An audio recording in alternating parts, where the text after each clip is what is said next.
ouvir a voz do Salvador.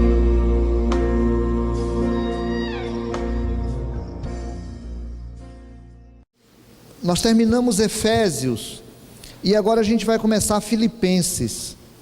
Então, quando a gente pega nessa sequência assim, de vez em quando, obviamente que eu prego um outro texto para descansar a igreja um pouquinho, mas quando a gente pega para olhar um texto de uma maneira mais sequencial, é quase que um estudo bíblico, né? A gente quase que para estudar o texto, mas é muito importante para nós ter um olhar do todo. Então eu queria convidar você nesses próximos meses aí, para a gente estar olhando essa carta aos Filipenses. No meio de semana, na quarta-feira, nós estamos estudando sobre como estudar a Bíblia. Então estamos passando pela história bíblica, aquela sequência que um monte de gente da igreja às vezes não sabe, está acostumado a ficar na igreja, está acostumado a ler a Bíblia, mas não entende a Bíblia, porque não sabe o que estava acontecendo quando foi escrito, então fica meio perdido assim, é uma pena. E aí na quarta-feira a gente está estudando sobre isso. Agora a gente vai olhar especificamente a carta aos Filipenses, para a gente olhar para o texto e tirar do texto aquilo que pode ser aplicável para o nosso dia a dia de uma forma bem mais pormenorizada, né? Então nós vamos ler hoje o capítulo 1, versículos 1 e 2, vamos ler juntos? Filipenses 1, 1 e 2, podemos ler juntos? Paulo e Timóteo, servos de Cristo Jesus, a todos os santos em Cristo Jesus, inclusive bispo e diáconos que vivem em Filipos, graça e paz a vós outros, da parte de Deus, nosso Pai, e do Senhor Jesus Cristo. Eu me lembro que, quando cheguei aqui para conhecer a igreja, era uma congregação ainda, não estava organizada como igreja, e foi em setembro de 1990, então, cheguei aqui, meio perdido, num dia de semana à noite, me parece que numa quarta-feira à noite, e fiquei na casa de um irmão da igreja central, nosso irmão George, era presbítero lá, e no outro dia foram me buscar o Gentil e o Josafá. Então eu já estava com meus 22 anos, e vinha conhecer a igreja, e chegaram lá para falar comigo o Gentil e o Josafá. O Josafá estava com chapéu até de palha, diferente dele depois, e eu achava que eles eram velhos, né? Porque eu era garoto de 20 e pouco, eles estavam lá com seus 38, 40 e poucos anos, e eu achava que eles eram velhos. Hoje eu acho que eles eram muito jovens assim até, né? E nós começamos ali um relacionamento muito legal, e tivemos uma amizade muito grande. Voltei para Campinas, e em janeiro do outro ano cheguei aqui, e nós tivemos a oportunidade de começar a conviver de maneira muito próxima. A igreja era bem pequenininha, tinha pouca gente, e a gente convivia intensamente, e fazia quase tudo juntos. Naquela época não tinha festa de aniversário separado, tinha os cultos do meio de semana, tinha o culto na casa, e enfim, era tudo muito próximo. E aquele era um período muito gostoso para a minha vida, que estava começando o ministério pastoral. O apóstolo Paulo tem uma história pessoal com a igreja de Filipos. Se você olhar, e aí eu vou convidar você para fazer isso, abrir a tua Bíblia lá em Atos capítulo 16, nós lemos no começo já um trecho, vai dizer mais ou menos o que foi que aconteceu. Então eu queria que você olhasse com carinho isso, porque quem for acompanhar essa série vai poder lembrar desse detalhe. Atos capítulo 16 mostra que nós estamos aqui na segunda viagem missionária do apóstolo Paulo. É mais ou menos o ano 51, 52 depois de Cristo. Portanto, é bem recente a morte de Jesus, a igreja está se espalhando para todo canto, e o apóstolo Paulo está na sua segunda viagem missionária, e eles resolvem ir para um lugar, mas o texto bíblico diz que o Espírito Santo não deixou que eles fossem. E aí no versículo 6 diz que eles tiveram uma visão de um varão, que dizia para ele: passa para Macedônia e nos ajuda. Então eles ouviram aquilo, e entenderam que aquela era a vontade de Deus. E no versículo 10 diz assim: assim que teve a visão, imediatamente procuramos partir para aquele destino, concluindo que Deus nos havia chamado para lhes anunciar o Evangelho. Então Paulo diz: nós tivemos essa visão, a gente queria ir para um canto, Deus nos levou para outro, nós entendemos que Deus queria que nós fôssemos para lá, e eles foram. Quando ele chega em vários lugares aqui, no versículo 12 diz que daí eles chegaram a Filipos. Chegando lá em Filipos, eles foram para um lugar de oração. Não foram para o templo, como era costume de Paulo, não foram para a sinagoga, aliás, ele vai lá para um jardim de oração. Lá ele encontra umas mulheres que estão por ali, e a Bíblia diz que uma mulher chamada Lídia, da cidade de Tiatira, vendedora de púrpura, que era temente a Deus, nos escutava. E o texto diz uma coisa brilhante para nós aqui, né? O Senhor lhe abriu o coração para atender as coisas que Paulo dizia. Depois fala que ela foi batizada juntamente com as pessoas da casa dela, e aí ela diz para eles que se eles a considerassem fiel ao Senhor, que fosse lá para a casa dela. E Paulo vai, Silas está junto, Lucas está junto nessa viagem, e eles ficam hospedados na casa de Lídia. Aqui começa uma característica dessa igreja. Eles vão ficar hospedados na casa, vão ser recebidos por ela. Diz que outro dia eles foram para esse lugar de oração, e aí acontece um primeiro problema. Tem uma mocinha lá, que ela é escrava de umas pessoas, e tinha um espírito demoníaco sobre ela, que fazia com que ela adivinhasse as coisas, e aqueles homens ganhavam dinheiro dela. E o apóstolo Paulo, e aquela mulher, quando o apóstolo Paulo passava, ela dizia assim: olha gente, presta atenção, aqui estão servos do Deus Altíssimo, ele está pregando a salvação para vocês. O demônio mentia falando a verdade. O demônio mentia falando a verdade. Aliás, abrindo parênteses, para a gente poder prestar atenção nisso, o demônio mente às vezes, falando a verdade. Paulo expulsa o demônio, e aí os donos daquela menina criam uma confusão agora com eles, né? E a Bíblia diz que pegaram Paulo, Silas, levaram lá para a praça, chamaram o juiz da cidade e falaram: deixa eu falar uma coisa com vocês, olha o que esse homem está fazendo, ele está trazendo uns costumes judeus para cá, nós somos romanos, e ele está criando tumulto na cidade. A Bíblia diz que os juízes mandaram bater neles, tiraram a roupa deles, os açoitaram em praça pública, e depois o prenderam.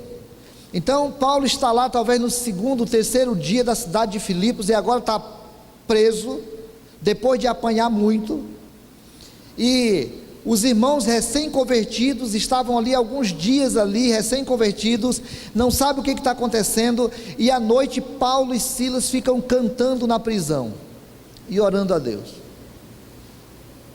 E aí, acontece um terremoto, as cadeias quebram, Paulo podia ir embora, resolveu não ir embora, o carcereiro vai lá, e acontece toda aquela história que nós lemos no começo aqui, que ele se converte juntamente com a sua família. Paulo agora pode ir embora, o carcereiro fala: olha, mandaram falar que já que vocês não fugiram, agora vocês estão livres. Paulo fala: não, nós somos cidadãos romanos, então agora é eles que vêm nos soltar. E aí vão lá, soltam, e a Bíblia diz que Paulo vai lá na casa de Lídia, para poder orar com os irmãos, fortalecer os irmãos, e no outro dia ele segue para Tessalônica. Esse é o contato do apóstolo Paulo com a igreja de Filipos. A igreja começa aí ele manda essa carta. Agora eu pedi para você voltar lá para a tua carta, para você olhar bem para esse texto. Ele manda essa carta. Se você for daquelas pessoas cuidadosas, você pega a tua Bíblia, você pega uma caneta e escreve aí num cantinho Atos capítulo 16, porque é onde tem a história da igreja de Filipe. Aí você coloca lá, ano 52, aqui nós estamos falando de uma carta escrita no ano 62, 10 anos depois. Paulo está preso, e preso ele manda essa carta aos filipenses. E aí eu quero olhar praticamente todas as palavras desse texto com você, para a gente poder aplicar no final, ok? E eu vou chamar isso de cristianismo puro e simples. Não vou seguir o livro que tem esse nome do C.S. Lewis. Eu não vou seguir o livro, mas eu quero aproveitar o nome. Cristianismo puro e simples. Irmãos, eu preciso compreender uma coisa. Eu sei que, eu já falei isso no começo, vários de vocês são pessoas que vêm aqui só domingo à noite. Aliás, eu sinto muito se você é daqueles que só vem domingo à noite, porque você perde um monte de coisa que acontece na comunidade durante a semana, na prática, na vida, na partilha. Mas eu agradeço a você que vem domingo à noite. Ruim é aquele que vinha em outros momentos e agora só vem domingo à noite, né? Que o cristianismo nosso às vezes começa a ficar resumido, e a gente vai enxugando e vai vendo se sobra um tempinho domingo à noite. Mas se você é daquela pessoa que tomou a decisão de seguir Jesus, se você é daquela pessoa que já se sente cristão, você e eu temos um desafio enorme, que é viver o cristianismo. Nós somos a cara de Jesus hoje. Se alguém quiser ver Jesus, olha para você. Se alguém quiser ir na casa de Jesus, vai na tua casa. Se alguém quiser ouvir Jesus, ouve você. Se alguém quiser a presença de Jesus, fica com você. Então, nós precisamos aprender que cristianismo é o cristianismo de Jesus. E o apóstolo Paulo vivenciou isso muito. Então, essa carta apresenta algumas coisas que eu queria chamar a atenção. Primeiro que a carta diz assim, olha, Paulo e Timóteo. Paulo vai escrever essa carta e não apresenta mais nada dele. Quando ele vai escrever as suas outras cartas, ele diz apóstolo, chamado pela vontade do Senhor e tal, porque o apóstolo Paulo, para ser ouvido nas igrejas que ele já tinha passado, ele tinha que chamar para si a responsabilidade de que era um apóstolo. Gente, presta atenção, quem está falando com vocês é o pastor, não é o diácono. Presta atenção, quem está falando com vocês é o professor, não é o aluno. Aqui não. Paulo não precisa aquilo com a igreja de Filipos, porque a relação de Paulo com Filipos era uma relação absolutamente pessoal, próxima, carinhosa. Paulo foi ajudado, porque desde o começo ele foi recebido na casa de uma irmã. Se você for seguir essa carta, vai ver que o apóstolo Paulo escreve essa carta para dizer, gente, eu tenho uma saudade de vocês, que vocês não têm noção. Eu me relaciono com vocês e eu sou tão abençoado por vocês, eu convivo com vocês, eu tenho saudade de vocês, sabia? Eu dou graças ao meu Deus por tudo o que recordo de vocês. A relação de Paulo com aquela igreja era uma relação muito pessoal, então ele não precisa se apresentar como apóstolo. Ele fala Paulo e Timóteo.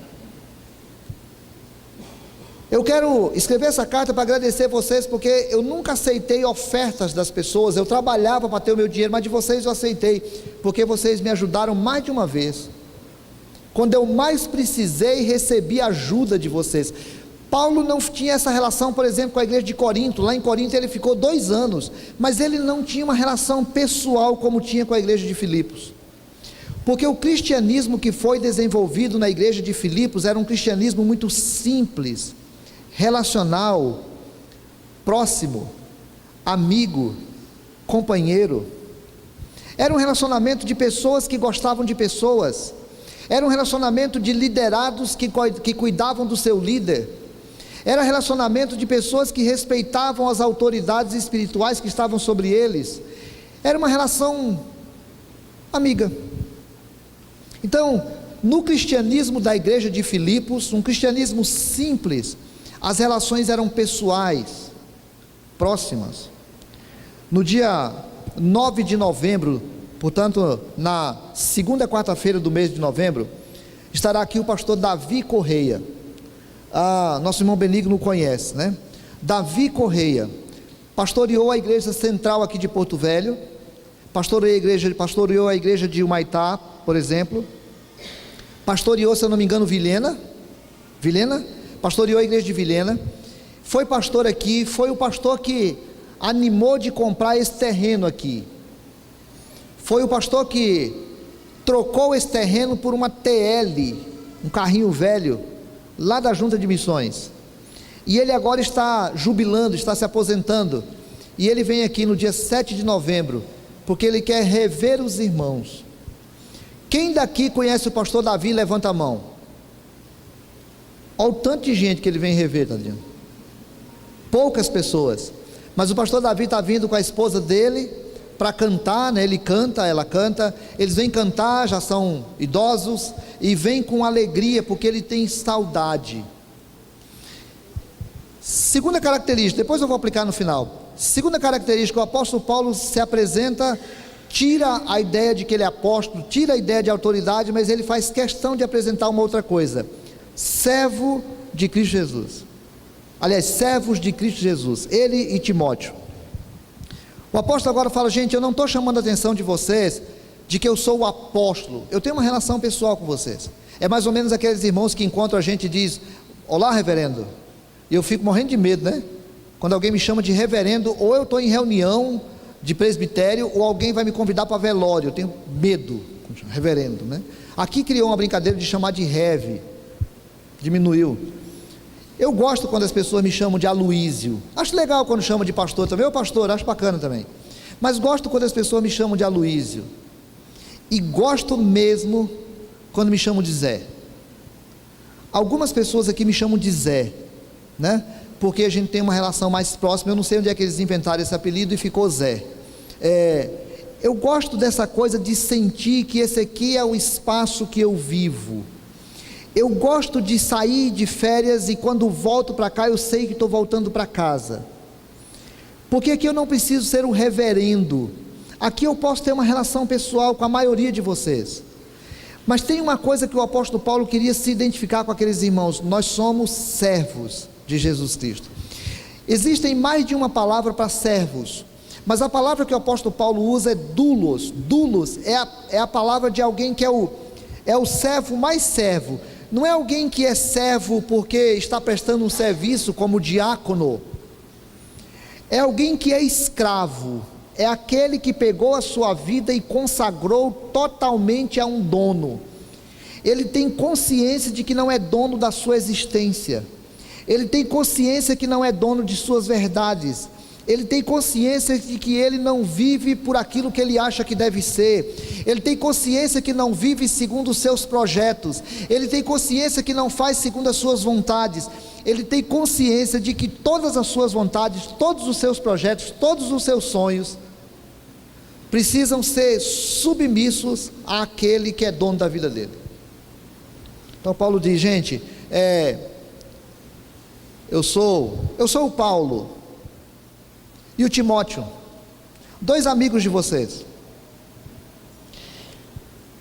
que pegamos as nossas vidas e entregamos totalmente ao Senhor Jesus. Ele é dono da nossa vida, nós somos escravos dele, não somos donos de nada, consagramos tudo a Ele.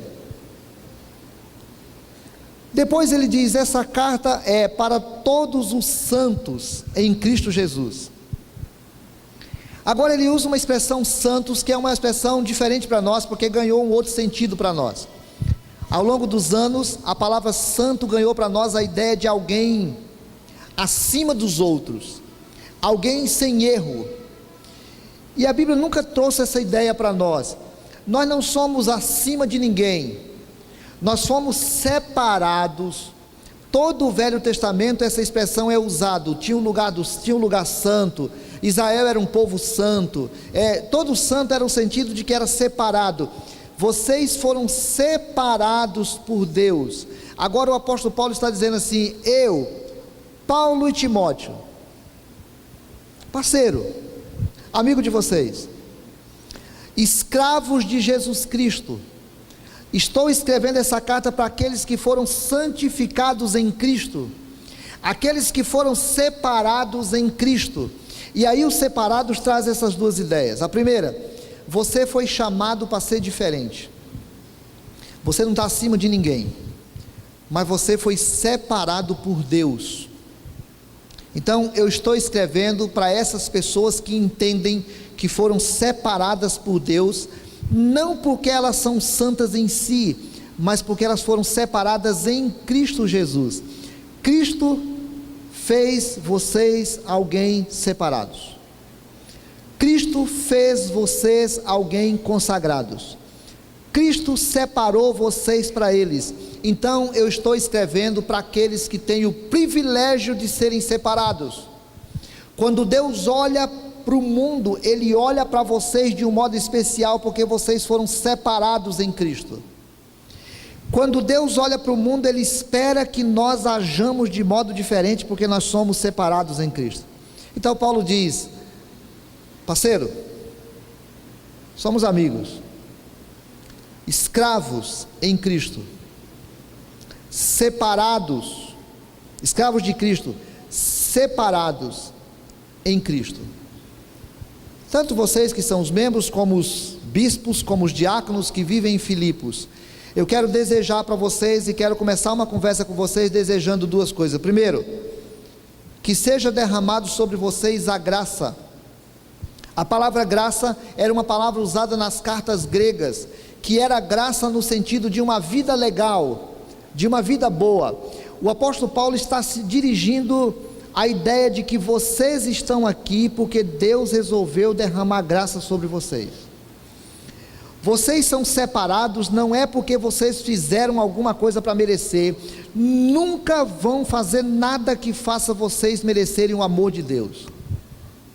Nunca vocês vão conseguir viver uma vida tão boa, tão santa, tão dedicada, uma santidade em vocês mesmos, que faz Deus se levantar um dia, desculpa aqui a brincadeira, que faz Deus se levantar um dia e olha para você e fala assim: bah, que legal, eu vou te abençoar hoje porque eu gosto de você, porque você me obedeceu. Não, Deus olha para você por graça. Você foi separado em Cristo Jesus pela graça. A tua vida é fruto da graça. E o apóstolo Paulo diz assim: então eu quero que Deus derrame mais graça sobre você. Ou seja, que Deus se mova sobre a tua vida todas as vezes que você precisar, mesmo você sabendo que não merece.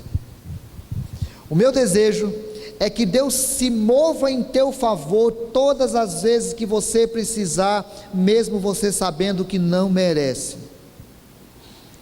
E segundo, Paulo diz que haja paz. Essa é a expressão que o apóstolo Paulo gosta de usar: graça e paz. Paz, se a graça era uma palavra muito usada nas cartas gregas, Paulo agora usa uma palavra muito usada nas cartas judaicas. Ele diz que o shalom de Deus seja sobre você, que a paz de Deus seja sobre você. E paz aqui não é ausência de guerra, é tudo aquilo que desce de Deus sobre a tua vida e que dá sentido à tua existência, que dá alegria, que dá sentido de felicidade. Que esse verdadeiro sentido de felicidade deixa sobre a tua vida da parte de Deus em Cristo Jesus. Então, o apóstolo Paulo vai resumir aqui aquele cristianismo que ele cria, vivia e ensinava. Um cristianismo que a igreja de Filipos aprendeu a viver muito bem, e que talvez hoje a gente pode tirar algumas lições dela e dizer: será que o meu cristianismo pode ser assim? Em primeiro lugar, o meu cristianismo pode ser um cristianismo relacional. O meu cristianismo pode ser um cristianismo pessoal. O meu cristianismo é um cristianismo em que eu entendo que eu sou parte da tua vida e você é parte da minha vida. O meu cristianismo é um cristianismo em que nós somos parceiros. O meu cristianismo é um cristianismo em que nós somos amigos. O meu cristianismo é um cristianismo que, assim, na hora que eu estiver passando por uma dificuldade muito grande, eu sei que eu posso contar com você. Porque quando o apóstolo Paulo estava preso, quando o apóstolo Paulo passou por necessidade, aqueles irmãos estavam dispostos a ajudarem. Quando eu passar por uma dificuldade muito grande, eu posso contar com você? Se eu ficar doente, e eu precisar de apoio, e eu precisar de oração, e eu precisar de visita, eu posso contar com você? Nós temos a Verinha, esposa do presbítero Manuel, está enferma, com câncer. Inclusive, teve que fazer o tratamento fora daqui, deprimiu, e a radioterapia, que é uma coisa muito comum até para algumas pessoas, debilitou a velhinha. E ela estava domingo aqui, numa luta. A velhinha pode contar com você? A velhinha está contando com você? O cristianismo que você vive é um cristianismo pessoal? Ou você é daqueles cristãos que vive separado no seu cantinho, que não está nem aí com o que está acontecendo com o outro, que se a velhinha for depender de uma visita tua, ela morre de depressão, que se a velhinha for depender de uma oração tua, ela morre seca? Se o nosso cristianismo, irmãos, for o cristianismo da indiferença, o cristianismo que nos deixa separado num canto, nós não entendemos ainda o que é um cristianismo puro e simples. Se eu estiver precisando de dinheiro, porque eu estou doente, porque eu estou passando por um problema, eu posso contar com você? Se eu passar por uma grande dificuldade financeira, eu posso contar com você? Nós temos um menino aqui, o Cláudio. O Cláudio está em vistas de fazer uma cirurgia, né? Não sabe ainda se vai fazer. A cirurgia dele deve ficar em torno de 50 mil reais, ele não tem. Ele vai poder contar com você? Eu tenho um grupo de transmissão aqui, aqueles grupos de WhatsApp que a gente manda notícia. De vez em quando a gente precisa, porque assim, o irmão vai viajar, tem um tratamento não sei aonde, aí eu mando a mensagem assim: irmãos, nós vamos precisar de uma ajuda assim, se alguém quiser ajudar. A gente tem sempre os mesmos irmãos, que eles estão sempre ligados, e eles dão sempre uma resposta. O teu cristianismo é um cristianismo que, se alguém estiver precisando do teu dinheiro, vai poder contar? Se eu pecar feio, não esses pecadinhos que as pessoas consideram simples, falar mal da vida do outro, falar palavrão. Se alguém me vê dançando um forró, aliás, não estranhe tanto, não é tão surpresa. Mas se eu cometer um pecado feio, aquele pecado que escandaliza você, eu vou poder contar com a tua ajuda? O cristianismo que você vive é um cristianismo que move o teu coração ao outro. O cristianismo da igreja de Filipos movia o coração daqueles irmãos uns aos outros. Por isso, quando Paulo falava com eles, eu falo aqui pessoalmente. Segunda coisa,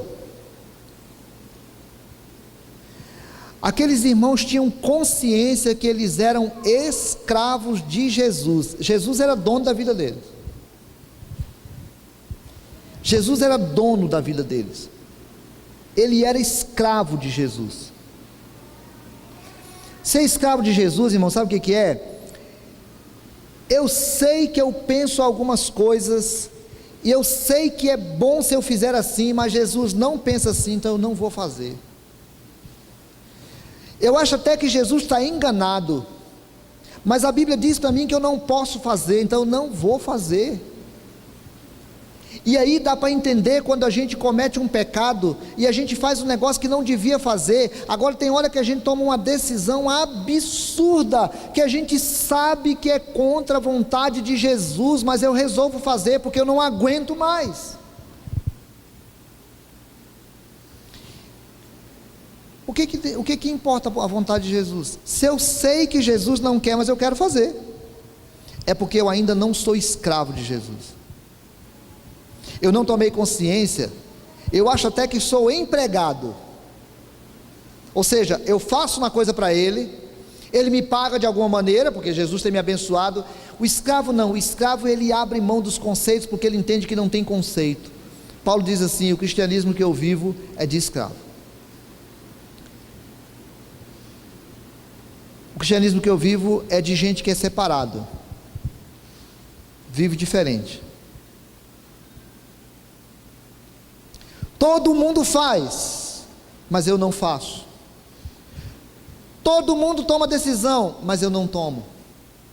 Todo mundo vai, mas eu não vou. Todo mundo é assim, mas eu não sou. Porque eu sou santificado em Cristo Jesus. Eu recebo graça de Deus, eu recebo paz de Deus. A minha vida é resultado da graça de Deus. Eu estou aqui porque Deus derramou graça sobre a minha vida, e o meu coração tem paz porque Deus derrama paz sobre a minha vida. Então, eu recebo, desfruto e partilho. Eu recebo, desfruto e partilho. Eu ando com você desejando que a graça e a paz do Senhor Jesus seja sobre a tua vida. Eu quero que você seja feliz, e ser feliz é viver na graça e na paz do Senhor Jesus. Esse era o cristianismo da igreja de Filipos. Qual é o teu cristianismo? Qual é o teu cristianismo? Você tem disposição no teu coração de dizer: Senhor, eu quero viver um cristianismo mais próximo, mais relacional. Senhor, eu quero viver mais na consciência de que sou escravo do Senhor. Senhor, eu quero viver como alguém que é santo em Cristo Jesus. Senhor, eu quero receber da tua graça e da tua paz, e quero partilhar da tua graça e da tua paz. Se nós resolvermos sair assim, para essa semana falar: eu quero colocar em prática alguma dessas coisas, o cristianismo que nós vivemos vai demonstrar mais o Cristo que nós cremos. Agora não, mas quando eu era mais jovem, eu recebi convites para ser pastor em igreja grande, lá que a gente chama de Sul, mas eu não tinha coragem, porque eu sempre fui tratado com muito carinho aqui. As minhas filhas, a minha esposa foi tratada com muito carinho aqui, porque a gente acreditava nesse evangelho simples que nós podemos ter e que nós podemos viver. E eu continuo acreditando que nós podemos viver um evangelho simples, que na prática demonstra que o Cristo está presente na nossa vida.